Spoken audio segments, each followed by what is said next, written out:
के मेरे दोस्तों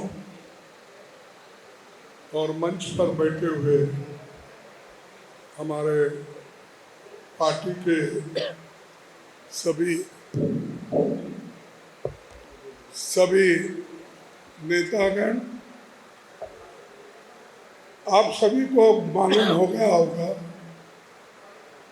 कि मैं अपने संगठन के चुनाव में प्रचार के रूप में वोट मांगने के लिए यहाँ आया हूँ। और आप देखे होंगे कि जो लोग मुझे समर्थन के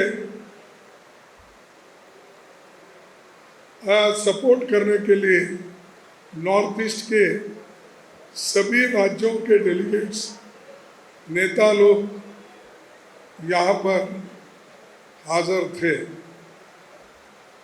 यही दर्शाता है कि जो व्यक्ति कांग्रेस पार्टी के विचारधारा को लेके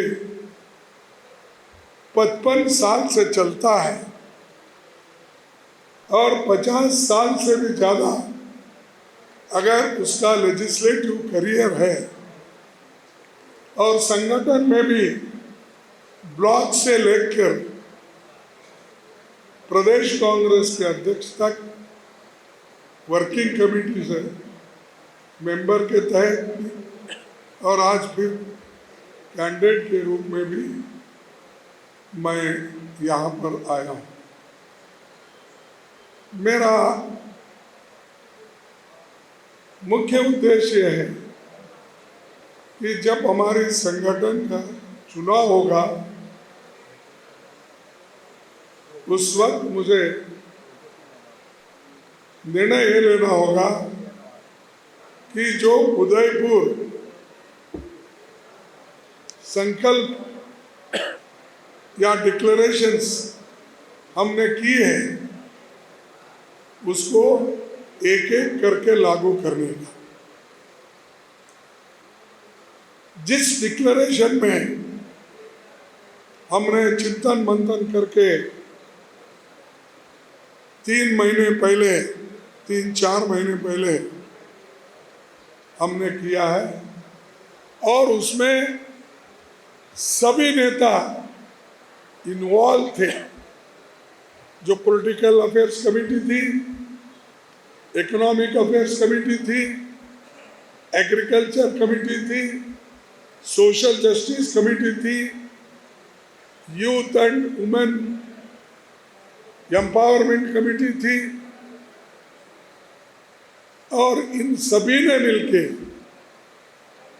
जो निर्णय लिया है वही निर्णय मेरे भी रहेंगे, इसको मैं इम्प्लीमेंट करूँगा। चंद लोग अपना अपना एक मैनिफेस्टो कहते हैं, अरे मेरे पास तो ऑलरेडी मैनिफेस्टो है, मेरे पार्टी ने पहले से विचार करके तैयार किया हुआ है, उसको लागू करना अपना धर्म है, काम है। और जो भी मुद्दे देश के रहेंगे या राज्य के रहेंगे हम उसको उठाते रहेंगे, उसका एक सॉल्यूशन भी करेंगे और खास करके आने वाले चुनाव में जो 50 साल के अंदर जो भी कैंडिडेट्स रहेंगे और खास करके हर विभाग में, चाहे वो यूथ कांग्रेस हो, चाहे वो महिला कांग्रेस हो या अनेक घटक है, उन सबको सम्मिलित करके ये जो 50% उनको देने का डिक्लेरेशन है उसको भी हम स्वीकार करेंगे, इसको अनुष्ठान में लाने की कोशिश करेंगे।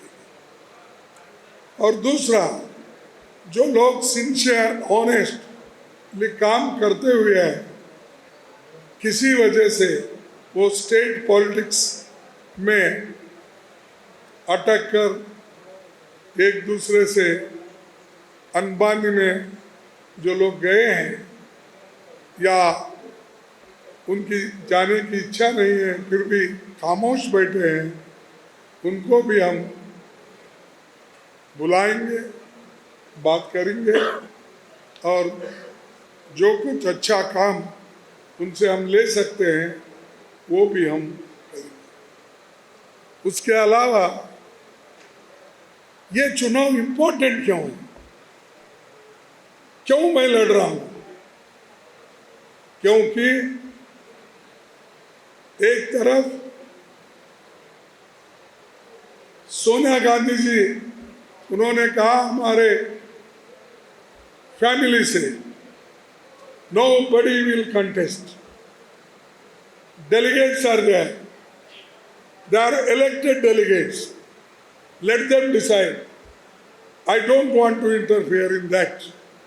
She clearly said.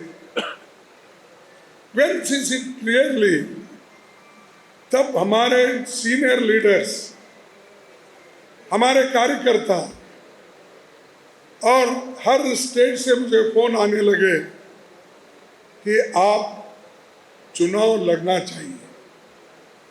उन्होंने मुझे बताया इसलिए लड़ना चाहिए कि ये जो बीजेपी की सरकार डिवाइड एंड रूल पॉलिसी कर रही है, भारत तोड़ो की योजना कर रही है, रिलीजन में लड़ाई लगाई है और अत्याचार बढ़ रहे हैं, स्त्रियों के ऊपर बलात्कार हो रहे हैं, दलितों के ऊपर बलात्कार हो रहे हैं और यहाँ तक जहाँ भी कोई एमएलए या एमपी उनको आवश्यकता है, अगर उनके साथ जुड़ता नहीं तो उसको या तो ईडी लगाते हैं या सीबीआई लगाते हैं या किसी पद का उनको आश्वासन देते हैं। ऐसा प्रेशर टैक्टिक्स करके उन्होंने हमारे 6-7 सरकारें गिराई। आप कहिए, मैं मेरे गुलबर्गे का कहूँगा या अपने कर्नाटक का कहूँगा। कर्नाटक में हमारी दोनों मिलके बहुमत थी, इसको तोड़ दिए। महाराष्ट्र में हमारी आघाड़ी सरकार थी, मैं खुद वहाँ इंचार्ज रह के सबसे मिलके सरकार बनवाया था, उसको तोड़ दिए। गोवा के एमएलए को रातों रात अपने पास लिए, मध्य प्रदेश में तोड़ दिए, मणिपुर में तोड़ दिए, अरुणाचल तो एकदम पलट गया। ये कैसा हुआ? ये कोई जनता ने उनको सपोर्ट करके लाया नहीं था। यहाँ तक कि गुजरात में कांटे की टक्कर थी, हम दोनों समान, एक 5-6 एकड़े का फर्क था, वहाँ भी उन्होंने एक एक को तोड़ने का काम कर रहे हैं। लेकिन मैं गुजरात की लोगों की हिम्मत, अभी भी हमारे पार्टी में 62 लोग खड़े हुए, डरे नहीं, कि बहुत कोशिश करी तोड़ने की। अभी आपको मालूम है, मोदी साहब एक प्राइम मिनिस्टर होते हुए 3 दिन लगातार प्रचार, बार बार जा रहे हैं। कोई प्राइम मिनिस्टर ऐसा नहीं गया। कॉर्पोरेशन के इलेक्शन में भी जाते हो, एमएलए इलेक्शन में तो कंटिन्यूअसली जाते हो। ठीक है, एक प्रधानमंत्री है, कई पार्लियामेंट इलेक्शन में गए, हर स्टेट में अपना भाषण दिया। अरे आप तो चरिस्मेटिक लीडर है हमारा, सभी कहते हो, फिर आपका नाम पे ही बैठे जगह वोट आना था ना। तोड़ रहे क्यों? खरीदी क्यों कर रहे? डरा रहे क्यों? तो इसीलिए मुझे इस चुनाव में सभी सीनियर कार्यकर्ताओं ने, सभी डेलीगेट्स ने मुझे खड़ा किया है। तो मैं उनके तरफ से लड़ रहा हूँ। मैं कभी भी ये एक्सपेक्ट नहीं किया था कि मेरे को ये लड़ना है, क्योंकि मैं ऑलरेडी कैबिनेट मिनिस्टर एलओपी था और मेरे को कोई आवश्यकता भी नहीं थी। लेकिन उन्होंने आके ये कहा कि ये आइडियोलॉजी की लड़ाई है, विचारधारा की लड़ाई है, इसीलिए आप कांग्रेस की लड़ाई को आगे बढ़ाना चाहिए, उस विचारधारा को आगे बढ़ाना है, मजबूत करना है। और चौथा चीज, डेमोक्रेसी नाम के लिए डेमोक्रेसी के तो धज्जे उड़ाए जा रहे हैं।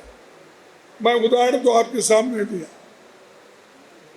और जितने भी ऑटोनोमस बॉडीज हैं उनको भी खत्म कर रहे, कमजोर कर रहे, मिसयूज कर रहे। साथ ही साथ संविधान का भी उल्लंघन हो रहा। जो डॉक्टर बाबा साहब अम्बेडकर ने, पंडित जवाहरलाल नेहरू जी ने और देश को आज़ादी दिलाने वाले महापुरुष महात्मा गांधी जी ने आज़ादी दिलाई, नेहरू जी ने इस देश को बचाने के लिए डेमोक्रेटिक तरीके को अपनाकर जो उन्होंने सोशलिज्म, सेक्युलरिज्म और इक्वालिटी, लिबर्टी, फ्रेटर्निटी, इस तत्वों से वो अपनी गवर्नमेंट चलाए। कभी विरोधियों को उन्होंने हरासमेंट नहीं किया, बड़ी इज्जत के साथ उनसे बात करते थे। लेकिन ये क्या कर रहे हैं, कोई है अपोजिशन, डालो अंदर, चलो भेजो ईडी नोटिस, सीबीआई के डर उसके ऊपर धाक डालो। तो ये जो डराने की कोशिश कर रहे हैं, इसके लिए हमारे लोग, कांग्रेस के सभी नेता लोग, डेलीगेट्स मिलके मुझे ठहरा किए हैं, इसीलिए मैं इस इलेक्शन में उतरा। बस इससे ज़्यादा मुझे कहना नहीं, क्योंकि मैं सुबह 1-2 प्रेस कॉन्फ्रेंस किया, फिर हर जगह जहाँ भी जाता हूँ मेरा काम होता है वोट मांगने का। वोट देना करना उनके हाथ में है, लेकिन जैसा इलेक्शन में हम जाते हैं वैसा ही इसमें भी डेमोक्रेटिक तरीके से जब इलेक्शन हो रहा है, मेरा फर्ज होता है उनको जाकर वोट मांगूं। इसीलिए मैं यहाँ आया हूँ। आप सभी का धन्यवाद, आप भी आए इतनी देरी के बावजूद, बड़े पेशेंस के साथ, टॉलरेंस के साथ आप बैठे हैं। इसीलिए आपको फिर से एक बार नमस्कार करते हुए, और ये जो देरी के लिए मैं आपको माफ़ी चाहता हूँ। इससे मेरे प्रेस कॉन्फ्रेंस को मैं यही ख़त्म करता हूँ।